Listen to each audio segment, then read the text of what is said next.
Buenos días.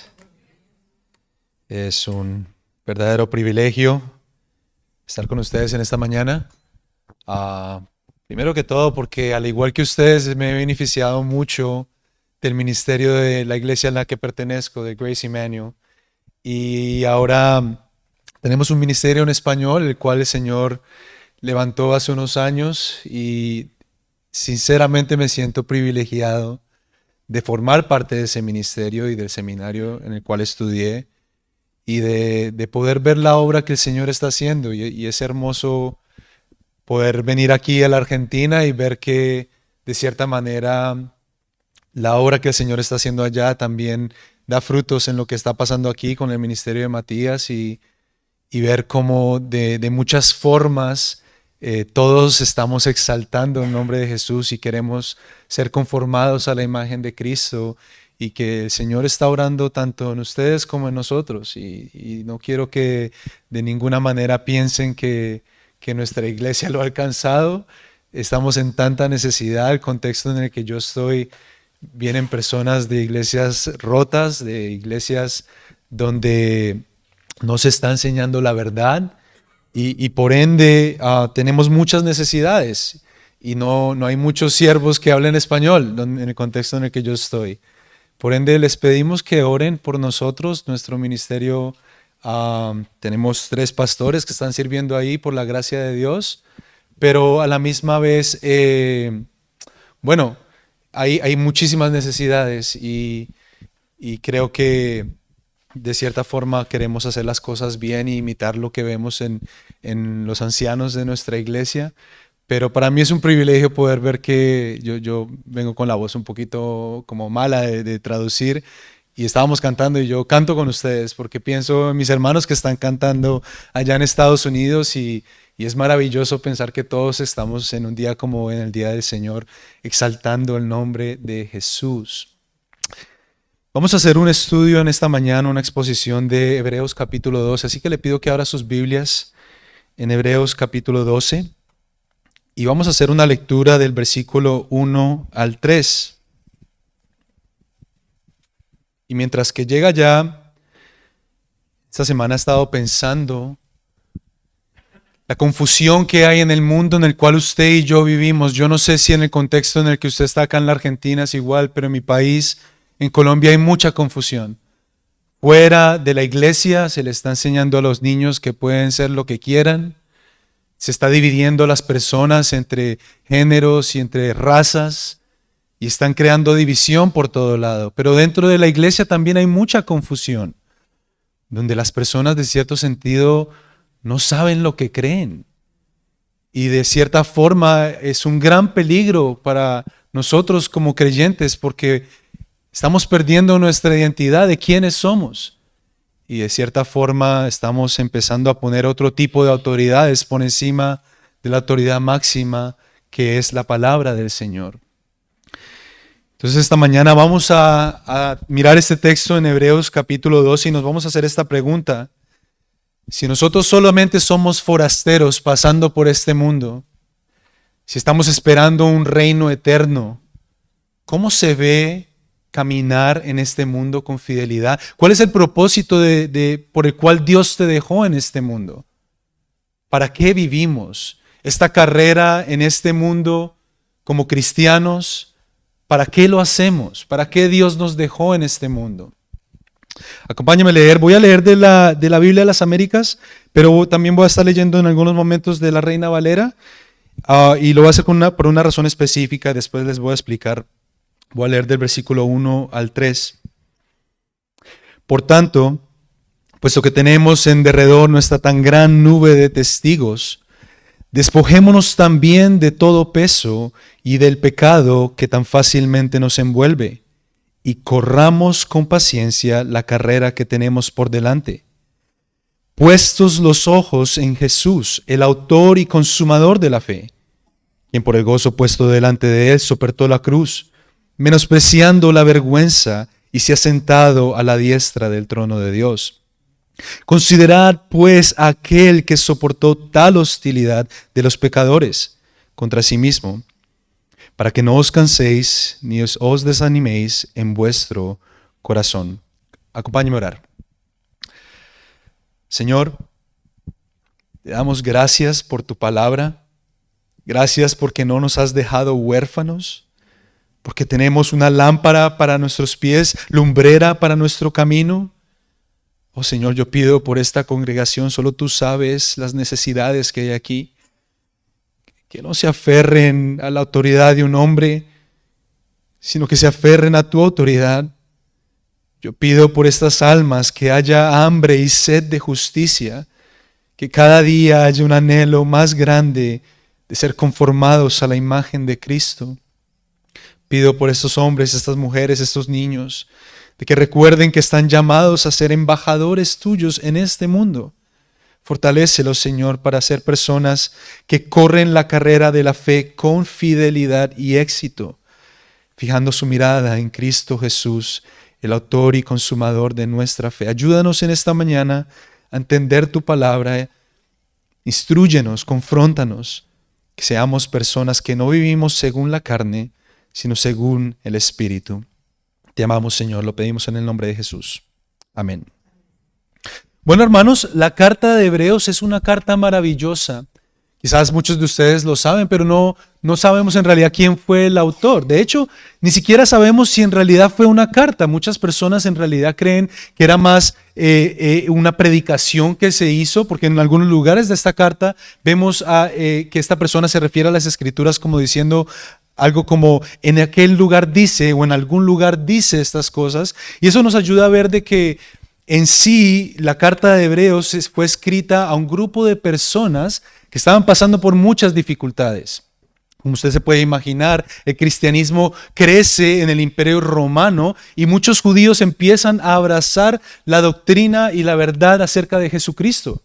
Pero ¿qué pasa cuando aquellas personas con las que tú estás caminando, tus hermanos de sangre, empiezan a atacarte por lo que tú crees?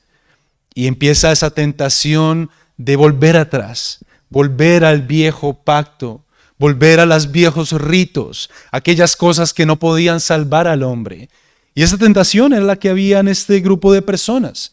Entonces la epístola a los Hebreos fue escrita con el propósito de animar a estas personas que están pasando por varias dificultades y tribulaciones. Y centra todas las cosas en la persona y la obra de Jesucristo para recordarle a estas personas que no hay otra esperanza en la cual ellos pueden pararse. La carta de los Hebreos tiene muchas referencias al Viejo Testamento y quizás por eso es que muchas veces puede ser un poco difícil de entender. Pero si vemos en el capítulo 1, la palabra del Señor nos muestra en Hebreos de que empieza a hacer una comparación con Jesucristo y todas las cosas que hay en este mundo y muestra la supremacía de Jesús sobre todo. En el capítulo 1 vemos que el Hijo de Dios es presentado como mayor que los ángeles, y porque Él ha creado todas las cosas y es sostenido todas las cosas por el poder de su boca. En el capítulo 3 vemos un contraste entre Jesús y Moisés y se muestra como Jesús es mayor que Moisés porque su fidelidad supera la de cualquiera de los otros patriarcas. Vemos en el capítulo 5, en el capítulo 7, en el 9, como Jesús es nuestro sumo sacerdote y es mayor que cualquiera de sus sucesores porque su sacrificio logró algo más que cualquiera de lo que ellos hacían. En el capítulo 13, la carta de Hebreos cierra con estas palabras de Jesús. Jesucristo es el mismo ayer, hoy y para siempre. En otras palabras, la epístola a los Hebreos está centrada completamente en la persona y la obra de Jesucristo. Pero este capítulo 12, en el cual usted y yo estamos leyendo, también está centrado en Jesús. Y vamos a ver cómo nuestro Señor se convierte en el modelo o el ejemplo del cristiano para correr la carrera de la fe. En esta mañana vamos a ver 3 pasos prácticos para correr la carrera de la fe exitosamente. 3 pasos prácticos para correr la carrera de la fe exitosamente. En el versículo 1, la primera parte del versículo 1, vamos a ver considerando el ejemplo de nuestros predecesores. Considerando el ejemplo de nuestros predecesores. Leamos el versículo 1. Por tanto, puesto que tenemos en derredor nuestra tan gran nube de testigos. Despojémonos también de todo peso y del pecado que tan fácilmente nos envuelve, y corramos con paciencia la carrera que tenemos por delante. El autor de este texto nos presenta una imagen, como una carrera. Esa es la vida del creyente, la vida que todo el cristiano debe vivir. Y el versículo 1 nos da dos claves que apuntan a lo que nosotros llamamos el Salón de la Fama de la Fe, en el capítulo 11. La primera de estas claves lo vemos en la conjugación por tanto. Muchas traducciones pueden decir pues. Siempre que usted vea la palabra por tanto, pues es como un puente, está conectando lo que se acaba de decir con lo que se dijo anteriormente. Entonces, siempre que vea esta palabra, hermano, usted recuerde, tengo que leer el contexto, porque está conectando estas dos cosas. Pero también nos dice, puesto que tenemos en derredor nuestra tan gran nube de testigos. Claramente los testigos son los héroes de la fe de los cuales leemos en el capítulo 11, pero creo que la pregunta más importante o quizás la más difícil es, ¿qué se refiere cuando dice testigos? ¿Qué significa esta nube de testigos? Algunos comentaristas dicen que quizás estos creyentes se convierten en testigos de lo que Dios va a hacer en nuestras vidas, como espectadores que están observando y nos alientan para correr la carrera de la fe.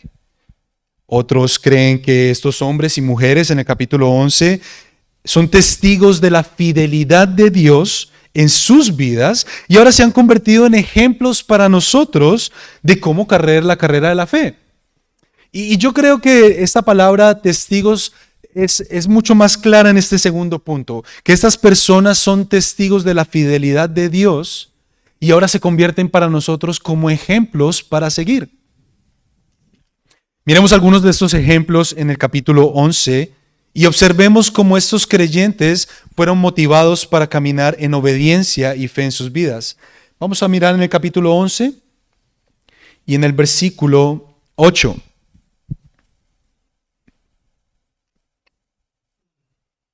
Hablando de Abraham, dice la palabra del Señor, por la fe, al ser llamado, obedeció saliendo de un lugar que había de recibir como herencia, y salió sin saber a dónde iba. Por la fe habitó como extranjero en tierra de la promesa, como la tierra extraña, viviendo en tiendas como Isaac y Jacob, coherederos de la misma promesa. Porque esperaba la ciudad que tiene cimientos, cuyo arquitecto y conductor es Dios. O sea que Abraham fue motivado en esta carrera de la fe por la venida del reino de Dios. Él esperaba una ciudad que tiene cimientos, cuyo arquitecto y constructor es Dios. Más adelante en el versículo 11, hablando de Sara, dice, también por la fe Sara misma recibió fuerza para concebir, aún pasada ya de edad propicia, pues consideró fiel aquel que lo había prometido.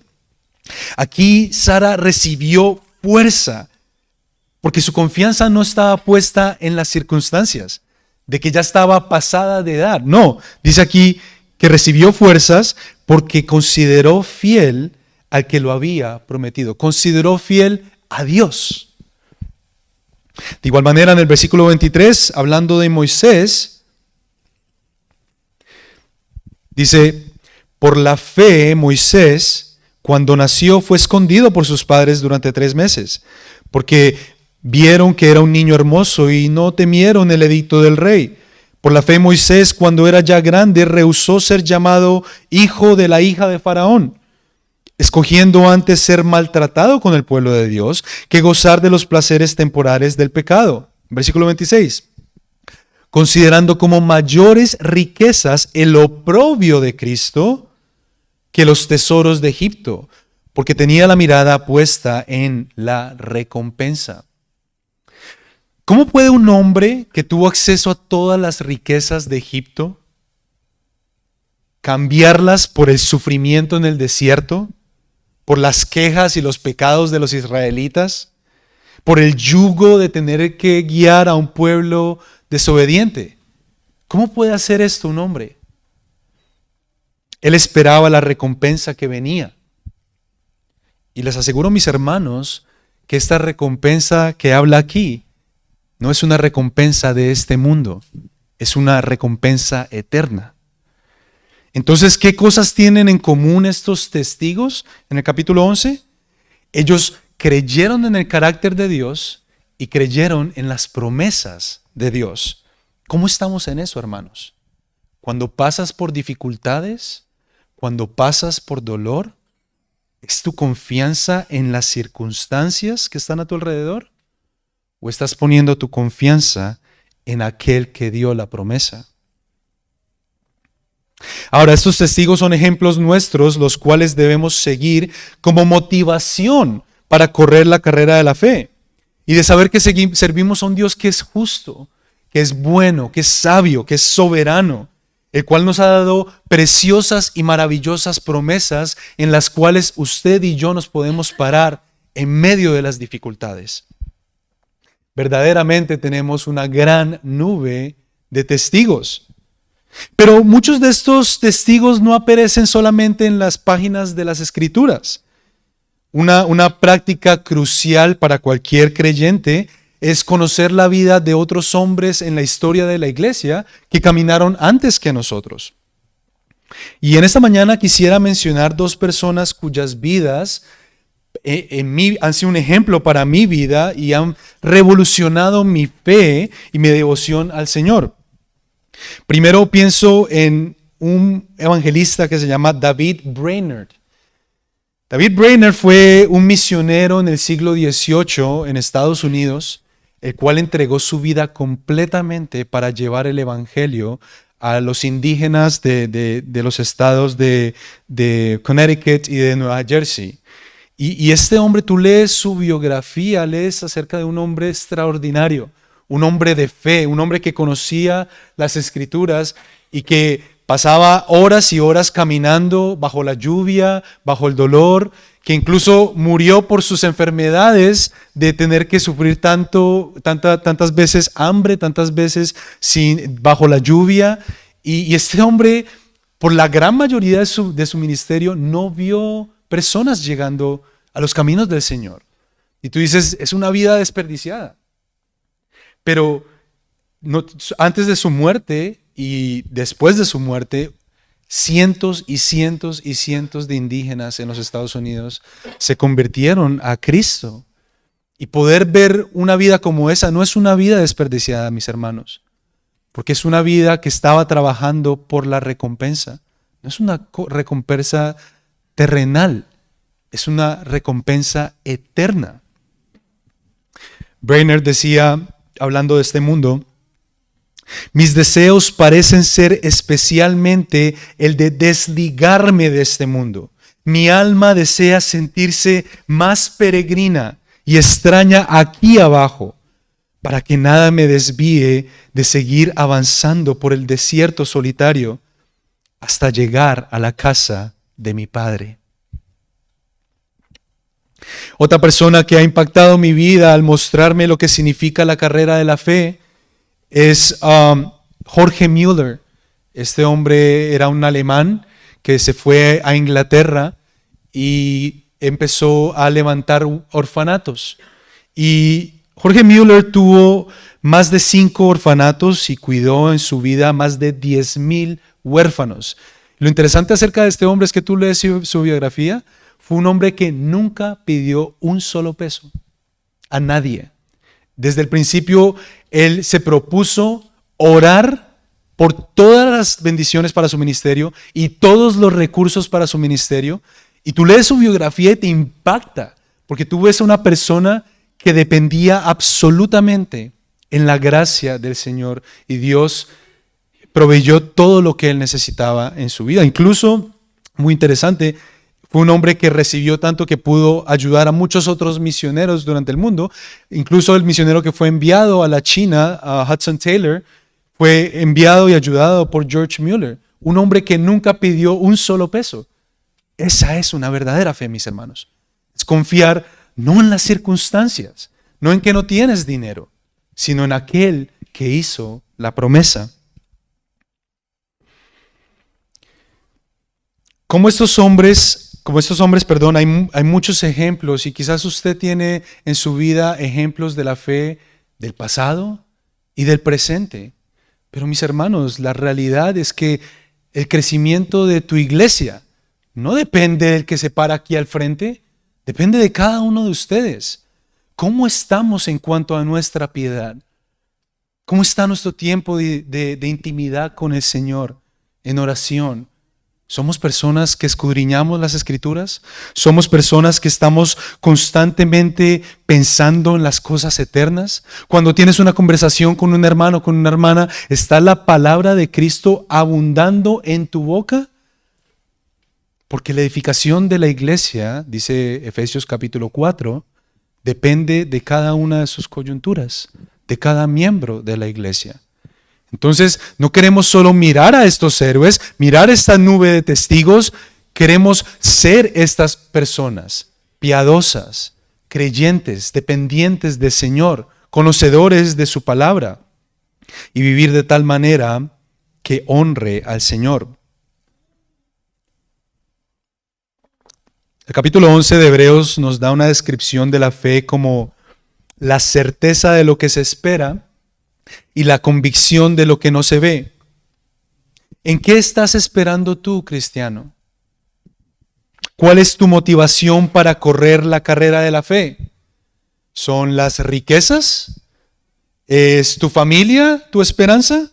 ¿Es tu motivación tu salud o tu éxito en esta vida? Mis queridos hermanos, nada de este mundo nos puede ofrecer la habilidad de ser fortalecidos en nuestra fe para correr la carrera con paciencia. Ustedes mismos acaban de ver que ninguna de las personas en el capítulo 11 de Hebreos tenía su confianza puesta en las circunstancias, mas ellos tuvieron fe en lo que venía en el futuro y en el carácter y los atributos y las promesas de Dios. ¿Cuál debe ser nuestra esperanza para el futuro, mis hermanos? ¿Cuál es nuestra esperanza que fortalece el pasar por dificultades y ser rechazado por el mundo por ser cristianos? ¿Cuál es la esperanza que fortalece eso? Vamos a hablar un poquito acerca de eso al final del sermón. Estamos hablando de 3 pasos prácticos para correr la carrera de la fe exitosamente. Primero vimos considerando el ejemplo de nuestros predecesores. Y el punto número 2 es removiendo los obstáculos para correr con eficacia. Removiendo los obstáculos para correr con eficacia. Miremos la segunda parte del versículo 1. Despojémonos también de todo peso y del pecado que tan fácilmente nos envuelve, y corramos con paciencia la carrera que tenemos por delante. Como dijimos anteriormente, la vida del cristiano en este mundo es como una carrera. En otros lugares del Nuevo Testamento, como en 1 Corintios 9 y en 2 Timoteo 2, vemos al apóstol Pablo haciendo como una analogía similar a esta. Él a veces se refiere a esta carrera como una competencia o como un atleta que se prepara para la carrera.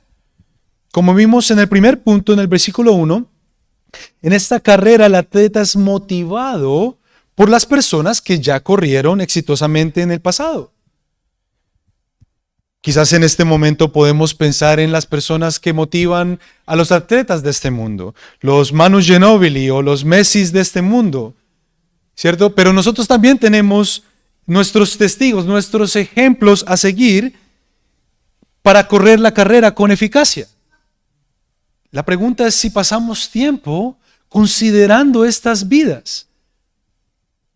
Primera de Corintios 10 nos dice que todas estas cosas pasaron para que nosotros aprendamos, para que no cometamos los mismos pecados.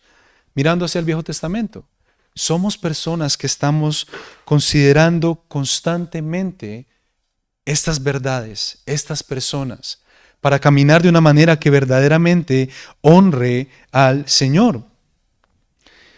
Y lo triste es que muchas veces no es suficiente tener un ejemplo a seguir. Tú puedes tener hermanos que son piadosos o un pastor que puedes seguir, pero tristemente no es suficiente para nosotros. A veces para correr la carrera de la fe tenemos que remover las pesas que tenemos encima. Como una persona que quiere ir a jugar fútbol y se pone pesas en sus tobillos. Va a jugar muy mal, ¿cierto? Tiene que remover esas pesas para poder jugar efectivamente. Aquí el autor de Hebreo nos dice que para correr la carrera de la fe debemos tener una postura correcta. Debemos despojarnos de todo peso. El autor F.F. Bruce dice en su comentario sobre este libro que este peso puede significar todo tipo de cosa que nos impide correr la carrera de la fe. Quizás podemos decir que es todo tipo de distracción que nos impide correr la carrera de la fe. En la vida del cristiano, las disciplinas espirituales son vitales para poder vivir de una manera que honre a Dios. La oración, la lectura de la palabra, la meditación de las escrituras, el ayuno o la misma comunión con nuestros hermanos son estas armas que Dios nos ha dado a nosotros para conocerlo a Él y para caminar de una manera que le honre a Él. Pero ¿cuáles son esas cosas que pueden obstruir nuestro camino o limitar nuestro camino en nuestro tiempo de las disciplinas?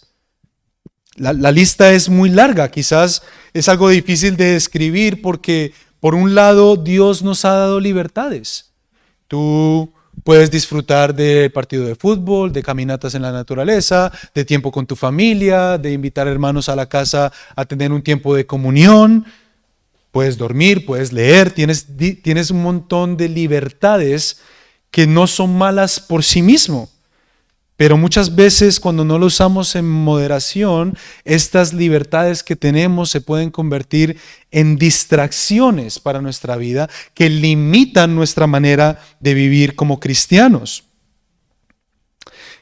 Y es que la verdad es que es como seres humanos somos muy hábiles para convertir estas libertades que Dios nos ha dado en distracciones. Y dime si esto no te ha pasado a ti. Tú tienes responsabilidades en tu vida, tienes tu trabajo, tienes estudios, tienes que cuidar de tus hijos, tienes responsabilidades incluso aquí en el ministerio. Y dices, cuando yo me desocupe, voy a pasar más tiempo con el Señor. Y después llegas a la casa cansado, y las tentaciones de las redes sociales, la televisión, empiezan a llamar. O quizás ves una película con tu familia o pasas unos minutos de más en Facebook.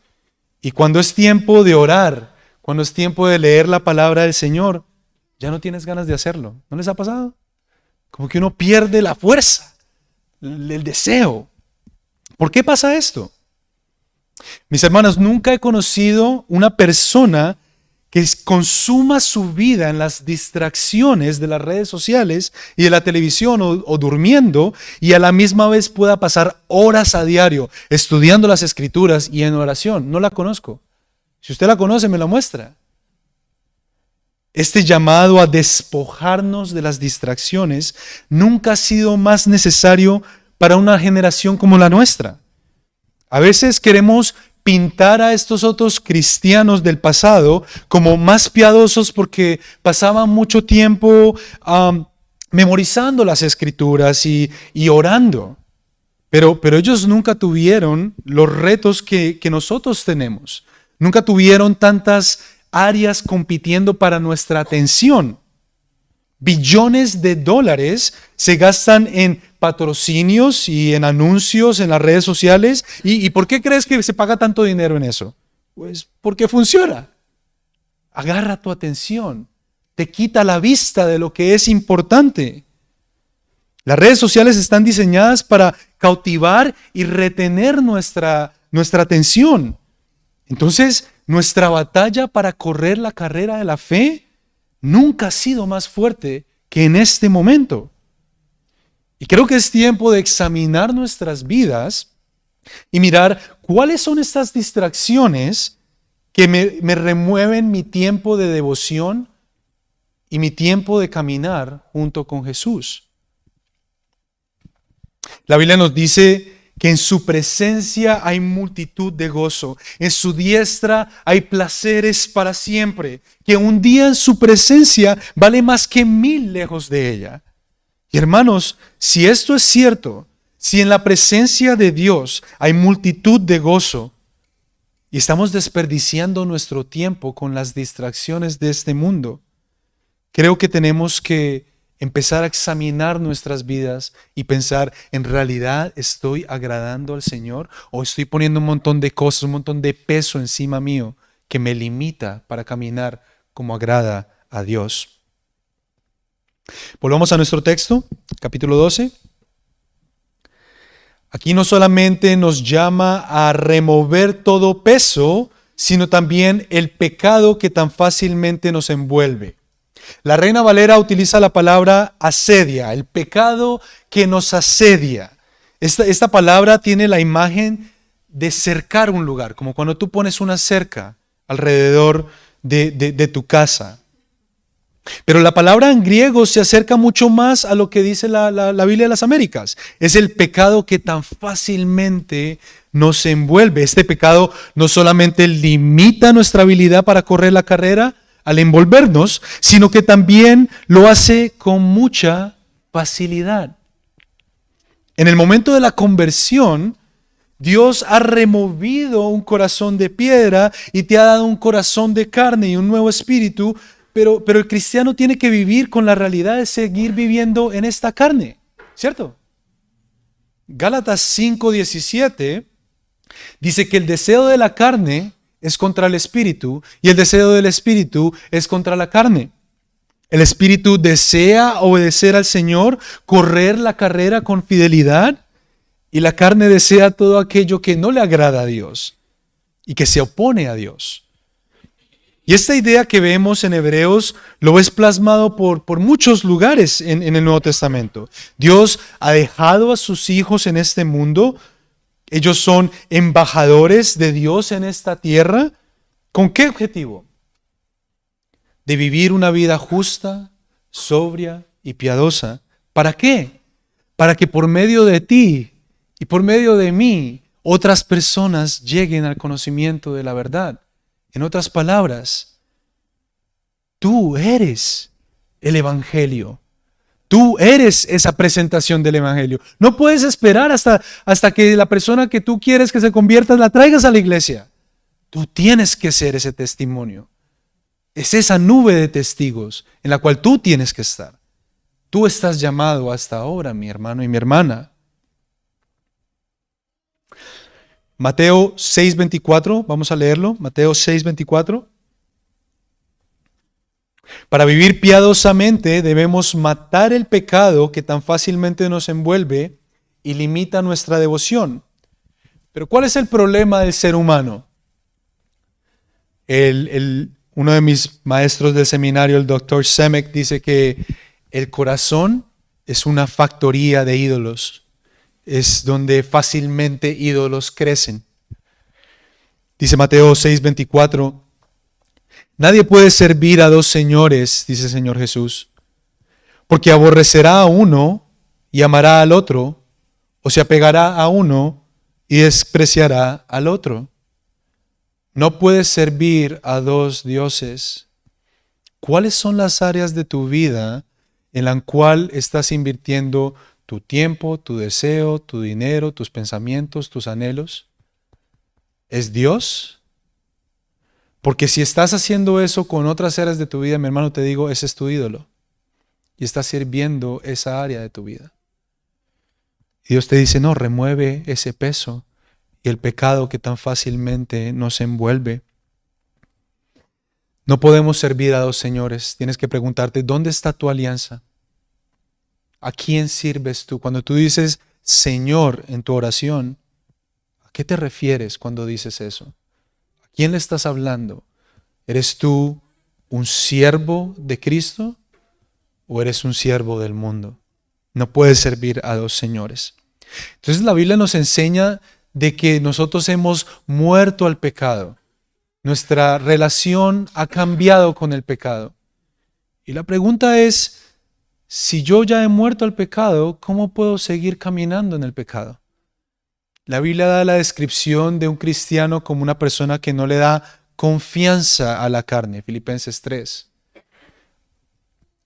sino que se reviste de Dios y no piensa en proveer a los deseos de nuestras concupiscencias. Ese es el tipo de persona que somos, hermanos. Estamos considerando constantemente nuestro corazón y las intenciones de nuestro corazón a la luz de las Escrituras y buscando matar ese pecado que me está limitando para correr con eficacia. Si volvemos a nuestro texto, la última parte del versículo 1 dice: y corramos con paciencia la carrera que tenemos por delante. Corramos con paciencia la carrera que tenemos por delante. Ese es el verbo principal de nuestro texto. Muchas veces usted va a ver que en la Biblia hay un verbo principal y hay otros verbos que van a modificar ese verbo. En este ejemplo, dice, tú debes correr la carrera de la fe. ¿Cómo hago eso? ¿Cómo corro la carrera de la fe? ¿Cuál es el medio por el cual yo corro la carrera de la fe? Bueno, removiendo las distracciones y quitando el peso y el pecado que tan fácilmente me envuelve. En otras palabras, si tú no remueves el pecado, si no tienes una batalla constante con el pecado, si tú no quitas las distracciones de tu vida, no puedes correr la carrera, porque ese es el medio por el cual tú corres la carrera. Pero también en el versículo 1 vemos que tenemos esta gran nube de testigos, ¿sí? Y esa es una de las motivaciones para correr la carrera de la fe. Pero noten que en nuestro texto también nos muestra la actitud o la postura del cristiano para correr esta carrera de la fe. Dice aquí, y corramos con paciencia. Esta palabra paciencia nos enseña de que no estamos hablando de una carrera de 100 metros. Estamos hablando de un maratón, una carrera muy larga. Y la vida del cristiano debe ser marcada por consistencia en sus disciplinas espirituales y la mortificación del pecado o el matar el pecado. En cierto sentido, podemos decir que para correr la carrera con paciencia debemos aplicar los dos primeros principios que vimos. Debemos considerar nuestros ejemplos y debemos remover el pecado. Porque no es acerca de cómo empezaste la carrera, es acerca de terminar bien la carrera, ¿no es así? Entonces, tenemos que tener paciencia. Otras traducciones usan perseverancia, constancia. Esa es la palabra que se usa acá. Debemos correr la carrera con constancia, con perseverancia. Y eso indica que debe haber consistencia en la manera como vivimos. No es acerca de, wow, sí, hubo un momento que me deleitaba en la presencia de Dios y amaba su palabra y me leí toda la Biblia y hoy en día no hago nada de eso. No, es consistencia. Cuando estaba en el seminario le pregunté a uno de mis pastores, pastor, ¿cómo puedo estar orando por ti? Y él me decía, ora por consistencia, que yo pueda terminar la carrera. Y tú pensarías, wow, no, ¿por qué? Y es que usted lo sabe como cristiano, que entre más años pasan, la continúa y hay nuevos retos. Pero, ¿cuáles son mis herramientas para poder seguir adelante? Yo necesito tener mi mirada en las cosas eternas. Pero necesito conocer la palabra de Dios. No puedo hacerlo afuera de este conocimiento, mis hermanos. Entonces, queremos ser personas que corremos con paciencia. Pero esta paciencia nos muestra que para correr esta carrera exitosamente, el cristiano debe aprender a resistir las diferentes circunstancias que tratan de tropezar su carrera. Desde el griego, como les había dicho, esta palabra puede significar perseverancia o resistencia. Entonces, así como el atleta necesita consistencia en su entrenamiento para ser exitoso en la carrera, usted también debe ser lo mismo. El resultado de cómo tú respondes al dolor y la dificultad, al rechazo del mundo por ser cristiano, no va a ser de lo que hiciste ayer o lo que hiciste hoy. Es cuánto has preparado tu carácter, tu corazón y tu devoción en los meses y años que han pasado. Estás tan saturado con la palabra del Señor, que cuando viene la dificultad, puedes pararte firme y responder de una manera que honra a Dios. Pero eso no pasa en ese momento, mis hermanos. No puedes clamar a Dios en ese momento: ayúdame, Señor, a no responder mal a esta persona. No, debemos conocer las Escrituras, batallar con ese enemigo que tenemos adentro, para que cuando llegue ese momento tú puedas responder de una manera que honre al Señor. Me gustaría que leamos un texto en Hebreos 10:32.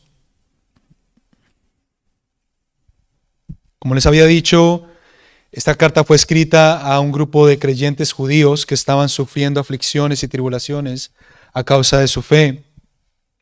Y vamos a ver en el capítulo 10:32 cómo el autor exhorta a estos hermanos. Versículo 32. Pero traer a la memoria, voy a leer de la Reina Valera, perdón. Pero traer a la memoria los días pasados en los cuales, después de haber sido iluminados, sostuvisteis gran combate de padecimientos. Por una parte, ciertamente, con vituperios y tribulaciones fuisteis hechos espectáculo, y por otra, llegasteis a ser compañeros de los que estaban en una situación semejante o similar.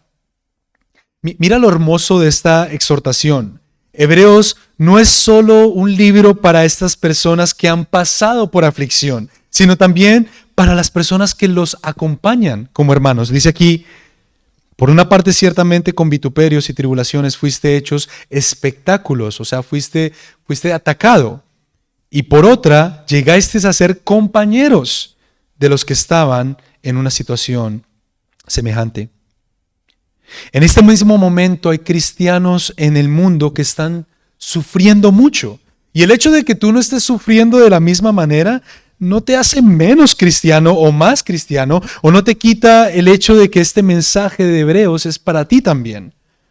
Dice el versículo 34, porque de los presos también os compadecisteis, y el despojo de vuestros bienes sufristeis con gozo, sabiendo que tenéis en vosotros una mejor y perdurable herencia en los cielos. No perdáis pues vuestra confianza. Así es, ¿has pasado por dificultades? ¿Estás cansado, agobiado? No te desanimes. Tienes que retener tu confianza. ¿Por qué? Porque esta confianza tiene una gran recompensa, o lo que llama aquí un galardón. Ellos tienen una gran recompensa, un gran galardón, y tú también lo tienes. Versículo 36.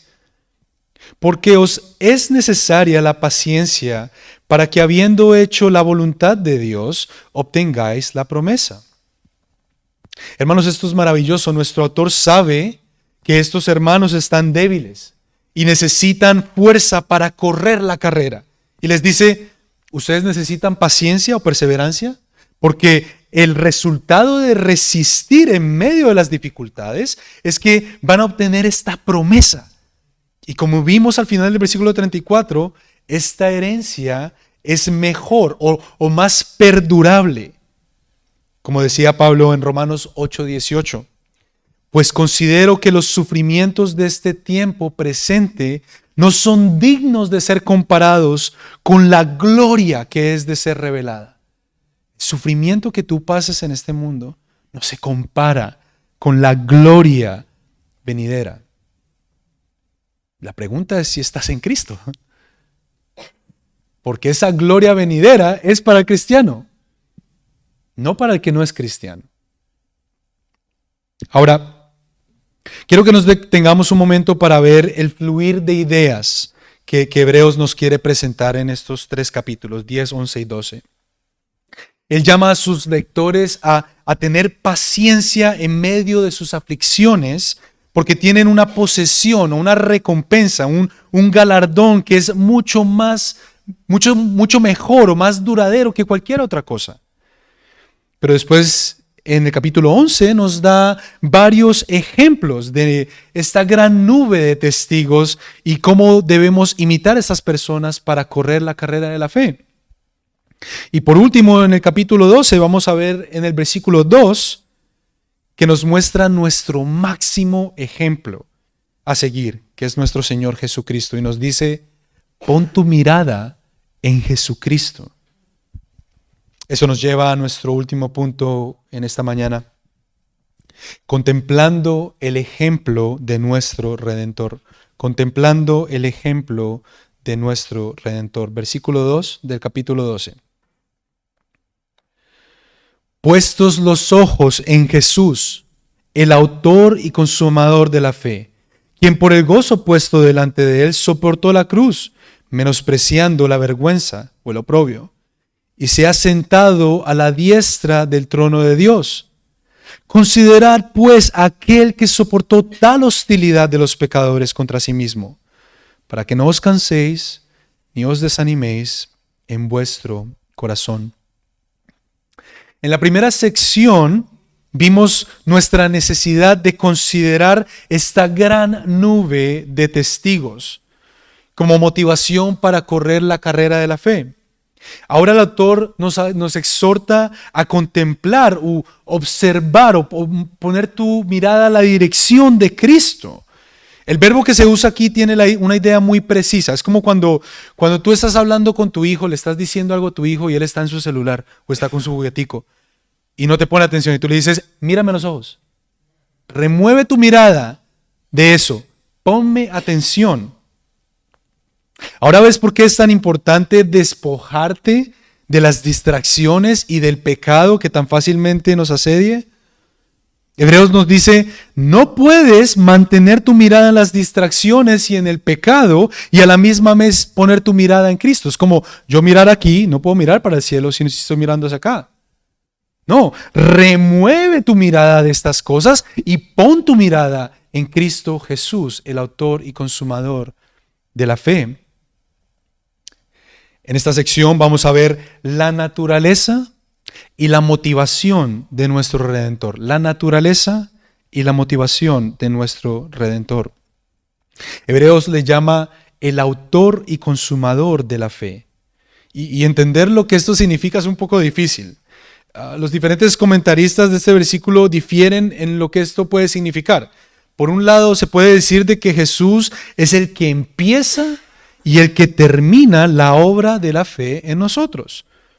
Por eso es que la Nueva Versión Internacional lo traduce como el autor y consumador de nuestra fe. Pero otros dicen, no, Jesús es el modelo de nuestra fe. Él es la máxima expresión de lo que significa confiar en Dios y es el consumador porque en Él se perfecciona la fe. Y quizás nuestro texto nos quiere decir las dos cosas o las dos realidades. Podemos decir de que por un lado Jesucristo es en su naturaleza la fuente de nuestra fe, pero también es el modelo de nuestra fe, haciendo una obra en nosotros, pero también siendo un ejemplo para nosotros. Él es la fuente de nuestra fe y el modelo de nuestra fe. El texto termina diciendo que nuestro Redentor, por el gozo puesto delante de él, soportó la cruz menospreciando la vergüenza y se ha sentado a la diestra del trono de Dios. Este gozo es la motivación de Cristo. Vimos la naturaleza de Cristo, ahora vamos a ver la motivación de Cristo. Jesucristo no solamente soportó el sufrimiento en la cruz y la ira de Dios Padre sobre él, sino que también no consideró el oprobio o la vergüenza de la cruz como algo significativo, porque su motivación era el gozo que estaba delante de él. Y mis hermanos, yo les digo, ese gozo somos nosotros. ¿Lo sabías? Ese gozo somos nosotros. Cristo recibió la ira de Dios en la cruz por nosotros. ¿No crea eso en nosotros vergüenza, humildad? Como leía nuestro hermano al principio, ¿qué es el hombre para que te fijes en él? ¿Qué somos nosotros para que Dios mismo venga a este mundo a sufrir en una cruz siendo inocente? No somos nada.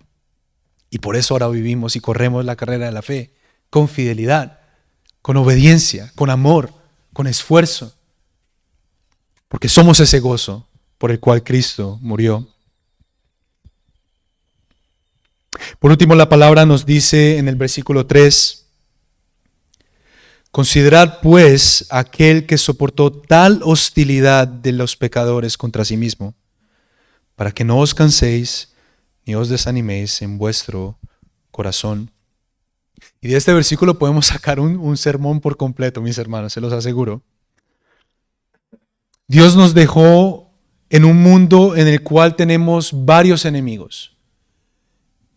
El diablo está constantemente queriendo tropezarte. Se burla cuando tú no estás viviendo para Cristo. El mundo está tratando de atraerte, remover tu atención, retener tu atención para que no mires a Cristo. Pero como usted y yo sabemos, también tenemos un enemigo dentro de nosotros, con el cual batallamos constantemente. Pero también estamos constantemente expuestos a sufrir por los pecados de los demás. Y digo los pecados de los demás porque sabemos que tanto el incrédulo como el cristiano tiene la habilidad de pecar, ¿no es así? Y creo que aquí todos sabemos lo que es ser lastimado por otras personas, específicamente ser lastimado por otro cristiano. Cuando estés sufriendo por el pecado de los demás, recuerda que tu Redentor también sufrió tal hostilidad de los pecadores. Y no solamente eso, sino también recuerda la actitud de nuestro Redentor en medio de las dificultades. Porque de muchas maneras nos ayuda a pensar, estoy sufriendo porque mi hermano en Cristo me ha lastimado. Pero ¿sabes qué? Jesús también fue traicionado por sus discípulos, por aquellos que decían amarlo a Él. Jesús amó a sus enemigos, alimentó 5,000 personas que después de predicar un sermón lo abandonaron. Oró por los que lo crucificaron. Él decía, perdónalos, Padre, porque no saben lo que hacen. Cuando fue abofeteado, no atacó de vuelta. Cuando fue calumniado, no calumnió de vuelta. Y quizás podemos decir, bueno, pero es que yo no soy Jesús. Y yo entiendo eso. Pero sí estás llamado a considerar a Jesús en medio de tu sufrimiento. Y de saber de que tu Redentor pasó por el frente tuyo. ¿Con qué propósito? Para que tú sigas sus pasos. Primera de Pedro 2:21 dice que Cristo también padeció por nosotros, dejándonos un ejemplo para que sigamos ¿qué? Sus pasos, sus pisadas. ¿Es esa nuestra convicción, hermanos? ¿O queremos una vida fácil donde todo es bonito, donde hay armonía en todo lado? No, la iglesia del Señor fue diseñada por el Señor para que hayan pecadores dentro de ella. Y tu deber es imitar a Cristo para que haya armonía y amor y sacrificio, amor sacrificial. Pero Jesús te dice, ¿tú quieres seguirme a mí? Niégate a ti mismo, toma tu cruz y sígueme a mí. Requiere morir a nosotros mismos para el bienestar de los demás. Entonces, en medio de las dificultades, vamos a considerar a Jesús para poder seguir su ejemplo. Pero también nos da este texto el resultado. Dice aquí, para que no os canséis ni os desaniméis en vuestro corazón.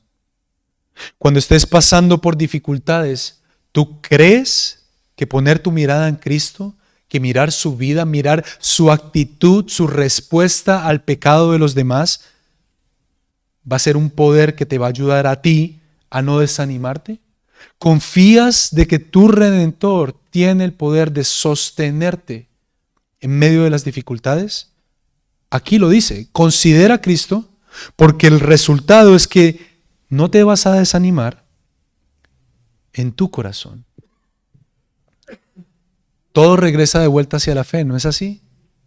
Muchas veces fallamos porque no confiamos y queremos ser personas que nos paramos firmes diciendo, no sé cómo Él lo va a hacer, pero lo prometió que lo iba a hacer. Entonces aquí me paro confiando en Él. Eso es lo que queremos ser. Bueno, esta mañana hablamos de 3 pasos prácticos para correr la carrera de la fe exitosamente. Consideramos el ejemplo de nuestros predecesores. Hablamos de remover los obstáculos para correr con eficacia. Y contemplamos el ejemplo de nuestro Redentor. Pero esta semana estaba pensando en ustedes, orando por ustedes, y decía, bueno, tenemos estos pasos prácticos para correr la carrera de la fe, pero ¿cuál es nuestro objetivo? Vivimos en este mundo, pero no somos de este mundo.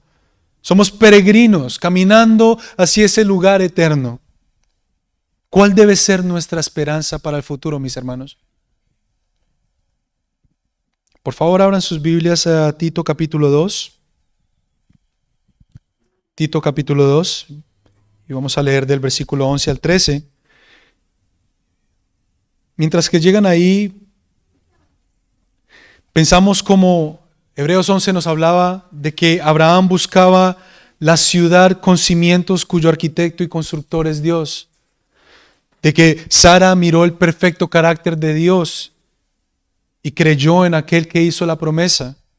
Y que Moisés buscaba ese galardón, esa recompensa. ¿Cuál debe ser la esperanza del cristiano para pasar por dificultades en este mundo y así mantener su fe?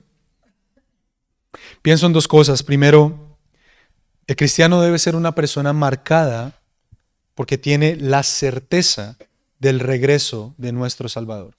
La certeza del regreso de nuestro Salvador. Tito 2, versículo 11. Porque la gracia de Dios se ha manifestado para salvación a todos los hombres, enseñándonos que, renunciando a la impiedad y los deseos mundanos, vivamos en este siglo sobria, justa y piadosamente. La gracia de Dios se ha manifestado. Cristo ha venido a este mundo. La encarnación pasó. ¿Y qué es lo que nos ha mostrado? Jesús no vino solo a salvarte. Jesús está orando para santificarte. Y lo que nos muestra esta gracia es que debemos renunciar la impiedad y los deseos mundanos. Te está mostrando que si tú quieres vivir de una manera consistente con tu identidad como cristiano, si en realidad recibiste esta gracia que te salva, debes renunciar a la impiedad y los deseos mundanos. ¿Viviendo de qué forma? Sobria, justa y piadosamente. Es esa nuestro anhelo, hermanos. Ser una persona balanceada, sobria, que no es dominada por sus deseos. Esa es la palabra que se usa aquí. Una persona que no deja que la contienda interna influya su manera de vivir y hablar y pensar. Una persona que cuando toma decisiones no está siendo informada por sus deseos pecaminosos, está siendo informada por la palabra de Dios. Eso es ser justo. Piensas justamente, actúas justamente. Pero queremos también ser imitadores de Cristo, piadosos. ¿Con qué propósito? ¿Cómo hacemos esto? ¿Cómo corremos la carrera de la fe? ¿Qué me motiva a mí cuando miro las dificultades a mi alrededor?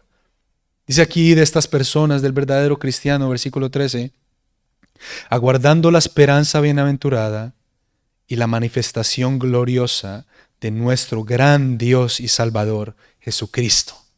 Esta es la esperanza del cristiano, que Cristo va a volver. Mis hermanos, tenemos que trabajar para estas cosas. Sentados en una silla, actuando en ritos religiosos, no me van a ayudar a hacer esto. Yo necesito no conformarme a este mundo, sino ser transformado por la renovación de mi mente. ¿Qué es lo que renueva tu mente? La palabra del Señor. Por último, hermanos, me gustaría rápidamente pasar por 2 Corintios 5. 2 Corintios 5, versículo 1. Dijimos que el cristiano que corre la carrera de la fe tiene una esperanza. Y esa esperanza es la certeza del regreso de nuestro Salvador. Pero también hay una segunda motivación o una segunda esperanza para el cristiano. Es lo que yo llamaría la esperanza de vivir la eternidad en la presencia del Señor. Dice 2 Corintios 5:1, porque sabemos que si nuestra morada terrestre, este tabernáculo, se deshiciere, tenemos de Dios un edificio, una casa no hecha de manos, eterna en los cielos. Este tabernáculo que habla aquí es tu cuerpo. Tenemos esta morada, tenemos aquí, en este mundo. Pero dice que si se deshiciere, si se destruye, si morimos, tenemos una casa no hecha de manos, eterna en los cielos. Versículo 2, y por eso también gemimos deseando ser revestidos de aquella nuestra habitación celestial, ese cuerpo glorioso. Pues así seremos hallados vestidos y no desnudos. Porque asimismo los que estamos en este tabernáculo gemimos con angustia, porque no quisiéramos ser desnudados, sino revestidos para que lo mortal sea absorbido por la vida. Mas el que nos hizo para esto mismo es Dios, quien nos ha dado las arras del Espíritu, la garantía del Espíritu. ¿Cuál es tu garantía de que tienes ese lugar eterno? Que tienes el Espíritu Santo en ti. Dice el versículo 6. Así que vivimos confiados siempre y sabiendo que entre tanto que estamos en el cuerpo estamos ausentes del Señor. Voy a volver a leerlo, muy importante esto. Así que vivimos confiados siempre. ¿Por qué? Porque sabemos que entre tanto que estamos en este cuerpo, estamos ausentes del Señor. Mientras que estamos aquí, en este mundo, en este cuerpo, estamos ausentes del Señor. ¿Y cuál es el objetivo? Dice, porque por fe andamos, no por vista, versículo 7. Pero confiamos y más quisiéramos estar ausentes del cuerpo y presentes al Señor. Cuando tú haces un estudio de este texto, ¿qué es lo que está diciendo? Estás en esta morada y tienes una morada eterna. Tienes un cuerpo glorioso. Cuando regrese Jesucristo y seas renovado y tengas este nuevo cuerpo, anhelamos ese momento. Pero mientras que estemos en este cuerpo, estamos separados de Dios. Pero dice aquí que confiamos, porque estar ausentes de este cuerpo es estar presentes con el Señor. Jesucristo le dijo al hombre que estaba siendo crucificado al lado de él, hoy mismo estarás conmigo en el paraíso. Esa es tu confianza. ¿Eres dominado por el temor a la muerte? ¿Eres dominado porque todavía quieres seguir viviendo en este mundo? ¿Todavía tienes anhelos en este mundo? Y no miras hacia la eternidad como el galardón más hermoso, la recompensa más hermosa de pasar la eternidad en la presencia del Señor. Mis hermanos, las personas más piadosas son personas que no solamente pasan tiempo en las Escrituras, no solamente pasan tiempo en la presencia del Señor en oración y meditación de la palabra, pero son personas que anhelan el regreso de Jesucristo, que desean pasar la eternidad. ¿Cuál es tu galardón? ¿Está en este mundo? ¿Es esa la recompensa por la cual estás trabajando? ¿Por lo que hay aquí? ¿Lo que va a ser destruido? No, mis hermanos. Anhelamos algo eterno. Y por eso, sea que tengas que sufrir y ser un mártir por la causa del Evangelio en lugares donde el Evangelio es perseguido, o sea que estés en este mundo y sufras los pecados de otros cristianos y del mundo de afuera, lo haces y sigues para adelante en obediencia al Señor. ¿Por qué? Porque tú anhelas estar con Él. Por eso dice aquí en el versículo 9, por tanto procuramos también, sea ausente o presentes, serle agradable. Queremos agradar a Dios. Mi oración por ustedes, mis hermanos, es que puedan considerar estas cosas, considerar a Cristo, remover el pecado de sus vidas, para que puedan vivir en este mundo, anhelando y viviendo para ese reino eterno. Oremos. Padre, gracias por tu palabra. Señor, sabemos de que muchas veces somos tan inconsistentes en estas áreas. Has sido tan paciente con nosotros. Gracias, Señor. Oramos de acuerdo a tus misericordias, que nos ayudes a crecer en tu temor, para ser personas que no fijamos nuestra mirada en las cosas de este mundo, sino que hacemos tesoros en lo eterno, donde nadie nos los puede robar. Pido por esta iglesia local, que fortalezcas a mis hermanos, que pongan su mirada en aquello que es eterno, que les des más hambre y sed de justicia, que cada día anhelen más ser como tu Hijo. Señor, por favor, sabemos tantas necesidades que hay entre nosotros y pedimos, Señor, que proveas todo lo que esta iglesia necesita para poder crecer, para poder glorificar tu nombre, y que estas personas que están aquí puedan salir de este lugar y ser verdaderos embajadores tuyos en este mundo. Ayúdanos, Señor, tenemos grandes enemigos, pero danos el querer como el hacer para ser personas que conocemos tu palabra y que batallamos esa batalla interna contra nuestro pecado. Porque para que aún así, cuando otro hermano peque en contra de nosotros, podamos responder de una manera que te honre a ti. Señor, gracias por esta salvación. Gracias por tu misericordia. Ayúdanos a vivir para tu gloria. Te amamos, Señor, en el nombre de Jesús. Amén.